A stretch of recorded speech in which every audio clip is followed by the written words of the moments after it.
Hola, ¿qué tal? ¿Cómo están? Bueno, hoy vamos a trabajar en principio un texto que es el de Paula Canelo, que se llama Promesas, Promesas, Cambiemos y su disputa por el sentido común. Bueno, la autora parte de una premisa que es eh, establecer que Cambiemos logra implementar un plan profundamente regresivo. Ella está escribiendo este texto a los 3 años aproximadamente de gobierno de Cambiemos y lo que se pregunta es ¿qué es lo que explica esto? ¿Por qué hay adhesión social ante un plan de ajuste tan regresivo? Y ella dice que las explicaciones no se pueden encontrar en lo económico, sino en el lazo político o simbólico en el cual está anclada esta adhesión. Y para ello plantea que Cambiemos se propone, al llegar al gobierno, un cambio cultural. Y va a destacar tres ejes de ese cambio cultural, o de esa propuesta de cambio cultural. En primer lugar, el primer eje es esta contraposición entre meritocracia y prebenda. La meritocracia como todo lo bueno y la prebenda como todo lo malo, lo corrupto, lo que no corresponde. La meritocracia nos habla de un criterio de ascenso social.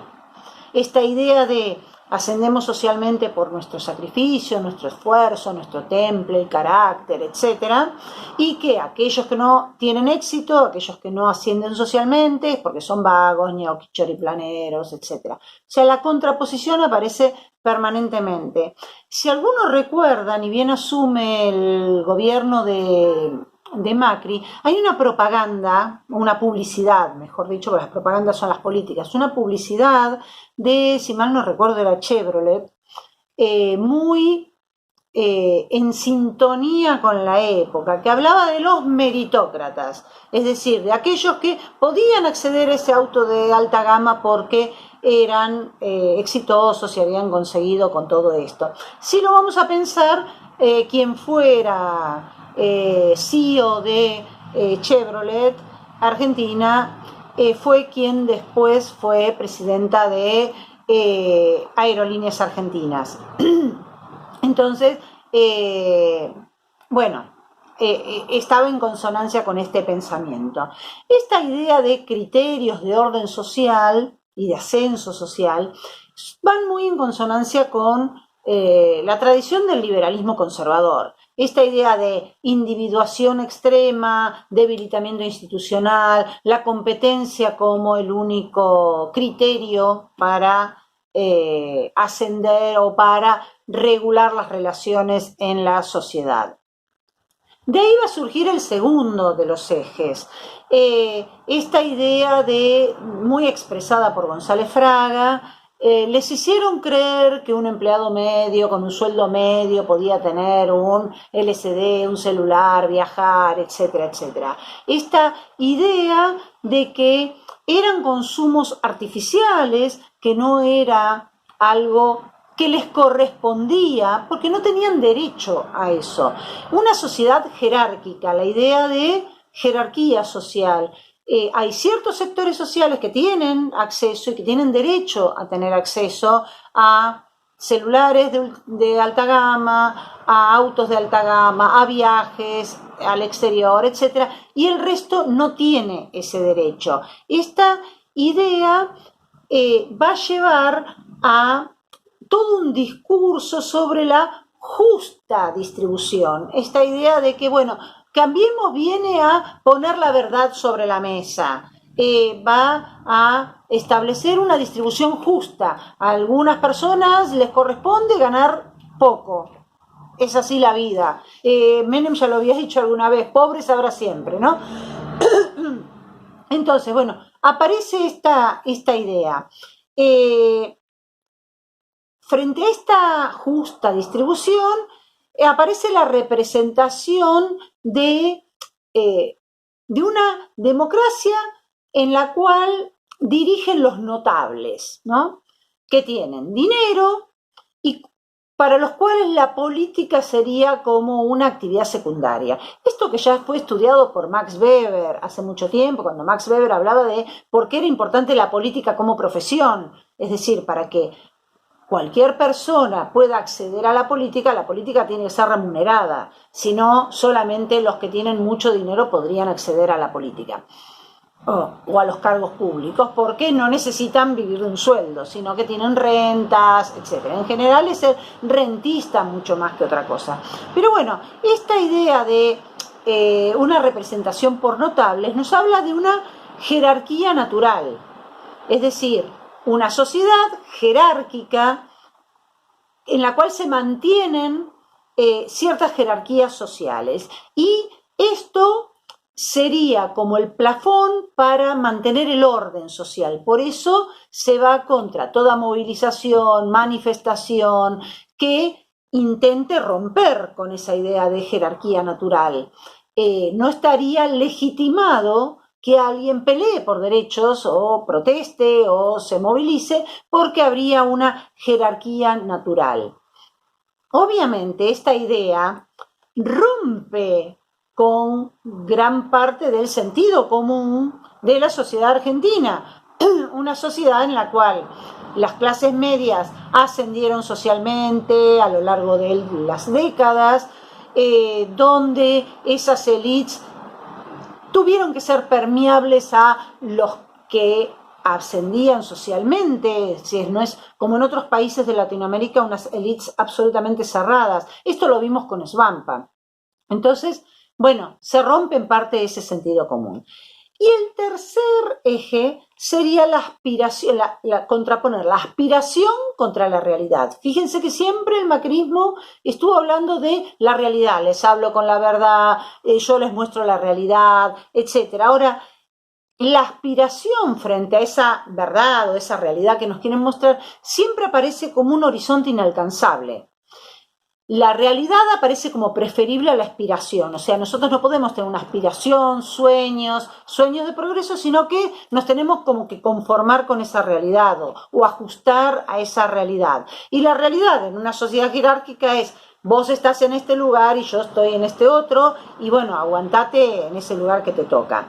Es decir, que la aspiración aparece como una utopía de futuro irrealizable. Fíjense que siempre aparecían estos discursos de los brotes verdes se verán en el segundo semestre, lo peor ya pasó, entonces siempre en un futuro inalcanzable, porque es este segundo semestre, después era el siguiente segundo semestre y después era el otro. Siempre hay como un futuro al que le corremos de atrás, no de otra manera.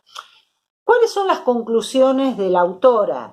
Bueno, en primer lugar, ella se plantea que Cambiemos, o la llegada de Cambiemos al poder, no es fruto de la casualidad, ni se puede explicar solamente desde, bueno, es una derecha predatoria, es un grupo de CEOs, es gente adinerada que viene a expoliar el Estado. No, sino que Cambiemos como una alianza electoral asentada en un partido centenario como la Unión Cívica Radical, con alcance en todo el país, llegó para cambiar los valores en la sociedad, para generar un cambio profundo en los valores sociales. Una sociedad, como veíamos con Svampa, con movilidad ascendente, abierta, donde la educación y la salud pública jugaron un rol fundamental, y pasamos a escuchar: los pobres no llegan a la universidad, entonces ¿para qué queremos universidades públicas? ¿O para qué queremos universidades en el conurbano? Nosotros que estamos en una de esas universidades podemos decirlo con mucha más fuerza, que la mayoría de nuestros estudiantes son primera generación de estudiantes universitarios, más de los que nos encontramos acá. Yo soy primera generación y más de uno de ustedes. Pero bueno, esta idea de generar un cambio implica también darle voz a cambios que se venían dando. Ya vemos el cambio cultural en los 90, esta idea de individuación, esta idea de que el espacio público desaparece como el espacio en el que nos integramos. Es decir, que es un discurso que interpreta transformaciones que se han ido dando en la sociedad. Y es un cambio cultural, como decíamos, que disputa el sentido común por esto que planteaba recién, esta idea de una sociedad abierta, una sociedad con movilidad social ascendente, etc. La autora obviamente se pregunta al final de su artículo si será posible construir una oposición unificada que haga frente a esto y que logre romper con esto. Hoy, desde el diario del lunes, vemos que fue posible eso. El tema es que a partir de acá se pueda construir esa oposición en contra de esta idea de cambios y de profundización, diría yo, de la latinoamericanización de Argentina, es decir, asemejar a Argentina mucho más al camino que han seguido otros países latinoamericanos a lo largo de su historia y de la cual nosotros teníamos un caminar distinto. Bueno, esas son las líneas abiertas. Eso es lo que se va a ir construyendo de ahora en más, sobre todo después de la pandemia, porque ahora es como que estamos en un suspenso en el tiempo, no solo en la Argentina, en el mundo, pero que se pueden ver ciertas cuestiones, que se pueden ver reacciones de esa derecha que había alcanzado el poder, que se pueden hacer reflexiones sobre, bueno, ¿qué hubiera pasado si estos cambios perduraban 4 años más? O sea, hay muchas cuestiones que podemos analizar y que seguramente con el correr del tiempo vamos a ir analizando como para poder profundizar en estas líneas y ver cuál va a ser el derrotero que tenemos en nuestro país. Así que bueno, esto un poco la síntesis del texto de Paula Canelo, a la que recomiendo que sigan en Twitter, en Instagram, en Facebook, que siempre tira cosas muy interesantes. Voy a ver si puedo conseguir el gráfico que ella hace sobre el gabinete actual y lo podemos contraponer con lo que hablábamos la semana pasada del primer gabinete de Macri. Y bueno, que ella lo titula como las ciencias sociales al poder, es decir, ocupando espacios de poder. Así que bueno, esto para redondear el texto de Paula Canelo. Hasta luego.